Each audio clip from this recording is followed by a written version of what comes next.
अच्छा हकीम साहब, सवाल एक बंदे ने भेजा है। वो कहते हैं स्पाइनल कॉर्ड जो है उसमें इन्फ्लेमेशन ऑफ स्पाइनल कॉर्ड, इसका कोई इलाज है हिकमत में? अगर तो स्पाइनल कार्ड ਦੇ ਵਿੱਚ ਹੁਣ भेजा भी है, मगज़ भी है, दूसरा है मोहरे। अगर तो हड्डियां दे विच ਉਹਦਾ इलाज ਵੱਖਰਾ, अगर ਉਹਦੇ अंदर भेजे ਵਿੱਚ को ਉਹਦਾ ਵੱਖਰਾ। अगर तो ਉਹਦੇ भेजे ਵਿੱਚ आ गई होई कोई खराबी तो भेजा हैगा असाबी, दिमाग ਦੇ ਨਾਲ ਹੈਗਾ, निखाह हैगा, असाबी हैगा, ਉਹਦੇ ਵਿੱਚ इन्फ्लेमेशन आ गई हैगी, असाब ਦੇ ਵਿੱਚ तहरीक हैगी, असाब जो तहरीक है, गुदद ਵਿੱਚ तहलील है और अज़लात ਵਿੱਚ तस्कीन है। ਉਹਦੇ अज़लात ਨੂੰ तस्कीन देनी, ਉਹਨੂੰ अज़लाती चीज़ां देंगे। ਉਹਦੀ अंदर वाली ਉਹ ਜਿਹੜੀ अगर ਉਹਦੀ मुराद ਉਹਨੇ मगज़ लिया होगा, यानी स्पाइनल कार्ड ਦਾ मगज़ मुराद लिया है तो फिर ਉਹਦਾ इलाज अज़लाती है। अज़लाती गुद्दी जो इलाज करे, अज़लाती साबी तो लैके अज़लाती गुद्दी तक जाए।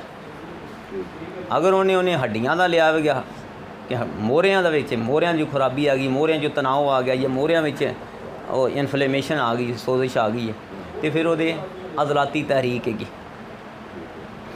अज़लाती तहरीक का इलाज गुद्दी, उत्ते गुद्दी तहरीक पैदा करनी, गुद्दी चीज़ां देनियां, गुद्दी खुराक देनी है, गुद्दी अज़लाती खुराक देनी है, गुद्दी साबी तक जाके उन्हें ठीक होना है।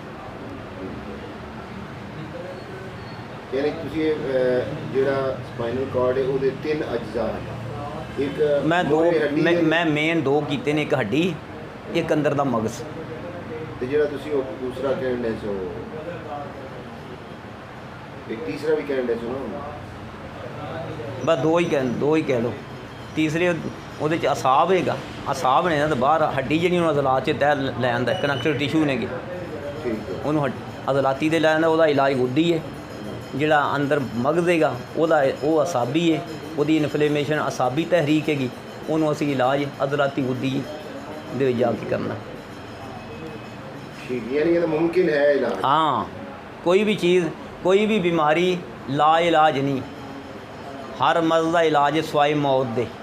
ठीक है, सवाए मौत के हर मर्ज़ का इलाज मौजूद है, लेकिन इंसान की समझ छोटी है, महदूद है, ਉਹਦੇ 'ਚ अजे समझ ना आवे तो वक्री गल है। ਇਹਦੀ गल होर मैं थोड़ी जी मालूमात देंगा। हज़रत ईसा अलैहिस्सलाम ने हज़रत ईसा अलैहिस्सलाम ਨੂੰ ਮੌਜਜ਼ਾਤ ਦਿੱਤੇ ਸਨ। उसले दौर सीगा हकीमां ਦਾ ज़्यादा, हुकमाए कराम ਦਾ दौर ज़्यादा सीगा। वो अपने आप बड़े फन्ने खान समझते सन। उन्होंने ये मौजज़े दिते हैं कि वो अंधे ਨੂੰ सजाखा, माँ के पेट 'चों ਜਿਹੜਾ अंधा आया उन्हें सजाखा कर दें, कोड़ वाले बंदे नूं, बरस वाले बंदे नूं सही कर दें, मुर्दे नूं जिंदा कर दें। ये उन्होंने मौजज़ात सन गे। ये तीन मौजज़ात मैं गिने ने, होर भी अल्लाह ने दिते। लेकिन कोई मुर्दा नूं जिंदा कर सकदा हकीम, या कोई डॉक्टर, या कोई इन्ना आलम, या जिहड़ा माँ जाया ही अंधा हैगा उन्होंने कोई सुजाखा कर सकता है? उन्हें पिच दे उत्ते जाके दस दिता इंसान ने इत्थों तक पहुँचना है, इस पिच तक, इस इंतहा तक इंसान ने जिहड़ा मर्दां नूं कंट्रोल करना है, समझना है। समझते पे ना जी? वो हुण आस्ता आस्ता वधदी पई दुनिया, अगे जाती पई है, तहकीकात होंदियां पईयां, रिसर्च होंदी पई है, और इंसान ने पहुँचना है, मुसखर करना, कायनात नहीं मुसखर करना है। हत्ता कि दजाल ने जिहड़ा है उसदी खुद ते उन्हें अन्ना होना है, एक अख तो काणा होना है, एक अख सुजाकी, एक काणा होना है। उन्हें मौत का कानून उन्हें पता है, मारना किवें, जिंदा किवें करना है, ये कानून उन्हें पता होएगा। लेकिन अपनी अख नूं दुरुस्त करने का ये कानून नहीं उहदे कोल। हज़रत ईसा अलैहिस्सलाम को भी हज़रत ईसा अलैहिस्सलाम ने उसले होना। समझते पे ना जी? इंसान ने पहुँचना अपनी, नबी अलैहिस्सलाम जिहड़े मराज ते गए, इंसान ने इन्नी मराज तक जाना हैगा।